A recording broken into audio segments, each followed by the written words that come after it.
All right, let's dive right into this explainer. And honestly, I want to hook you right out of the gate with the sheer scale of the genetic toolkit we possess today. We are living in a moment where humanity is actively rewriting the code of life. We're transitioning from simply observing our biology to fundamentally engineering it. Think about that for a second. We're talking about editing a sequence of over 3 billion base pairs in the human genome just to fix microscopic typos. We now possess the theoretical potential to correct up to 89% of all known pathogenic genetic diseases. It is just a staggering leap in scientific capability. So today, we're going to unpack exactly how this incredible machinery works. So here's our roadmap. We're using a micro to macro framework today. We'll quickly hit the foundations of DNA engineering, move into mechanisms of precision editing, explore the principles of synthetic biology, check out real-world gene applications, and finally, discuss the ethics of genetic modification. Let's get into it. Starting with Section 1, Foundations of DNA Engineering, the origin of gene slicing.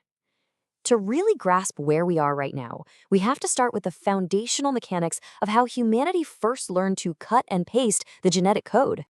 It's actually kind of wild how fast this all happened. Back in 1971, Paul Berg achieved the very first viral gene splicing, essentially proving that DNA from totally different sources could be covalently joined, meaning their chemical backbones were literally fused together. Just 1 year later, in 1972, Stanley Cohen and Herbert Boyer created recombinant DNA, or rDNA, which could replicate naturally when introduced into another organism.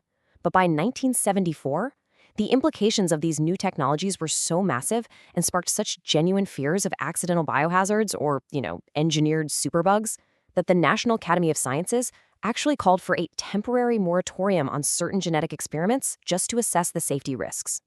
Now, the original step-by-step mechanism of that recombinant DNA technology is the absolute bedrock process that officially kicked off the modern genetic era, and it is honestly a masterclass in biological engineering. It works in 4 rigid sequential steps. First, isolation. You extract the desired gene from a donor, along with a circular DNA molecule called a plasmid from a bacterial cell. Step 2 is cutting. Scientists use these highly specialized restriction enzymes to cut both the donor DNA and the plasmid at very specific recognition sites, and doing this leaves behind what we call sticky ends. These are overhanging sequences of exposed nucleotides that naturally want to pair up via hydrogen bonding. Step 3 is joining. This is where an enzyme called DNA ligase acts as molecular glue to seal those fragments together, forming a brand new recombinant plasmid. And finally, step 4 is transformation, which just means introducing this newly engineered plasmid into a host organism, like bacteria, where it can replicate and express the new gene. Moving on to Section 2, Mechanisms of Precision Editing, the CRISPR era. Let's see how that foundational bedrock builds into the modern age of hyper-precise programmatic gene editing. We're essentially moving from the relatively blunt tools of the 1970s to surgical precision today. And that brings us to prime editing, which is an incredibly sophisticated evolution of the CRISPR system. So traditional CRISPR-Cas9 sort of acts like a blunt pair of molecular scissors. It cuts both strands of the DNA helix and just kind of hopes the cell repairs it the way we want. But prime editing? It's infinitely more refined. It relies on something called a pegRNA. This is a highly specialized synthetic molecule that acts as a dual-purpose tool. It's both the navigation system that finds the exact spot in the genome and the repair blueprint that provides the precise sequence of the new edit. The molecular choreography happening here is absolutely stunning. By stacking these mechanisms, the prime editor complex first binds to the target and uses a Cas9 nickase to snip just one DNA strand. Then an attached enzyme called reverse transcriptase, which is actually a tool we borrowed from retroviruses, reads that pegRNA blueprint and synthesizes new, edited DNA directly onto the nicked strand. This creates a tiny, overhanging piece of new DNA called a 3-flap, which essentially competes with the original, unedited 5-flap of DNA. The cell's own repair machinery steps in, clips off the old unedited flap, permanently locking the new edited sequence into place, and then finally corrects the complementary strand to match. So the crucial takeaway here is this. Because prime editing doesn't rely on chaotic double-strand breaks, this exact mechanism can theoretically correct up to 89% of the roughly 75,000 pathogenic variants currently logged in the NCBI ClinVar database. That is the vast majority of known genetic diseases potentially addressable with one single, highly programmable system. And the capacity is just massive. Prime editing allows for precise insertions of up to 44 base pairs and deletions of up to 80 base pairs. This vastly exceeds the range of any previous base editing tools, and it gives scientists unprecedented, literally letter-by-letter control over the genomic code without the toxic side effects of shattering the DNA helix. Because in older CRISPR systems, those double breaks often triggered the cell to panic and introduce random, unwanted mutations during the repair process.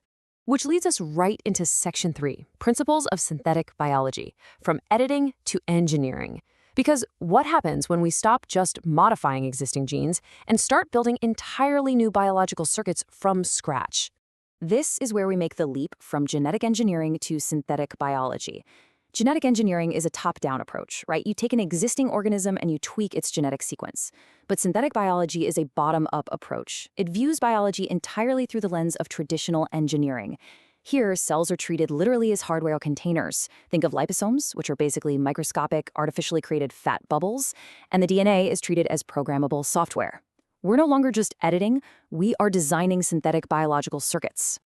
To actually pull this off, synthetic biologists use a strict iterative engineering cycle. First, you specify the desired behavior. Next, you design the biological system in silico, meaning on a computer model. Then, you build the physical assembly of the DNA parts. Step 4 is to test if the material functions as specified. And finally, you learn from the output and revise your design. And thanks to modern combinatorial approaches, where liquid handling robots can synthesize and test thousands of DNA variants all at once, it's increasingly becoming cheaper to make than to think. This lets scientists predictably tune biological components exactly like electrical circuits. Let's move to Section 4, Real-World Gene Applications, Solving Global Crises. I want to look at how this highly detailed bottom-up engineering is being deployed right now out in the real world to solve some massive systemic crises. For example, in the realm of environmental sustainability, researchers have engineered a synthetic enzyme specifically designed to break down PET plastics. That's polyethylene terephthalate. Now, PET makes up about 12% of all global waste, so we're talking about water bottles and packaging. This engineered enzyme completes a circular process of depolymerization, basically completely breaking down the plastic into its fundamental chemical building blocks, or monomers, in as little as 24 hours. And in clinical medicine, the applications are just as revolutionary. CRISPR is being really creatively repurposed. Instead of using it purely as an editing tool, scientists have engineered a highly sensitive, rapid diagnostic framework called Detector. This is currently being utilized to test for severe conditions like acute myeloid leukemia, which is a fast-growing cancer of the blood and bone marrow, and it dramatically cuts down the testing turnaround time from weeks to mere hours. The mechanics behind this illustrate a brilliant pivot. So traditional Cas9 from Streptococcus pyogenes is used for genome editing because it creates that blunt end double-strand break in DNA. But for the Detector platform, scientists utilize a different enzyme entirely, Cas12a. Cas12a doesn't just do a clean cut, it possesses this unique property called single-stranded DNA transcleavage, which happens to be absolutely perfect for diagnostics. Here's how that transcleavage actually works in practice. First, Cas12a is programmed with guide RNAs to look for specific acute myeloid leukemia mutations. When the enzyme finds and binds to that exact mutated target DNA, it activates a collateral cleavage activity. The Cas12a enzyme essentially goes into a total frenzy, indiscriminately chopping up nearby single-stranded DNA reporter molecules that technicians have added to the mix. Now, these reporters usually have a fluorescent tag that's muted by a quencher molecule. But when Cas12a chops them up, the quencher gets separated, and it releases a massive fluorescent signal that technicians can literally see with their own eyes. It confirms the presence of the cancer mutation with incredible speed and accuracy. Finally, Section 5, Ethics of Genetic Modification, the Human Conundrum. Look, with synthetic biology granting us power this absolute, we really must impartially examine the profound philosophical and societal implications detailed in the scientific literature, because the tools to heal are the exact same tools that can alter our species. The theoretical ethical boundaries that we've debated for decades were abruptly shattered back in 2018. The announcement by Dr. He-Jen Kui of the very first CRISPR-edited infants forced global society to confront the immediate reality of germline modifications. These are changes made to human embryos that bypass natural evolution, and crucially, they will be permanently inherited by all future generations. The literature highlights severe, multifaceted concerns here. There are deep questions regarding fair access and social justice. If only the wealthy can afford genetic enhancements, we risk creating permanent, hard-coded genetic inequality. Furthermore, deontological philosophers, those who believe in strict rule-based ethics regardless of the outcome, raise massive concerns about altering fundamental human identity and dignity.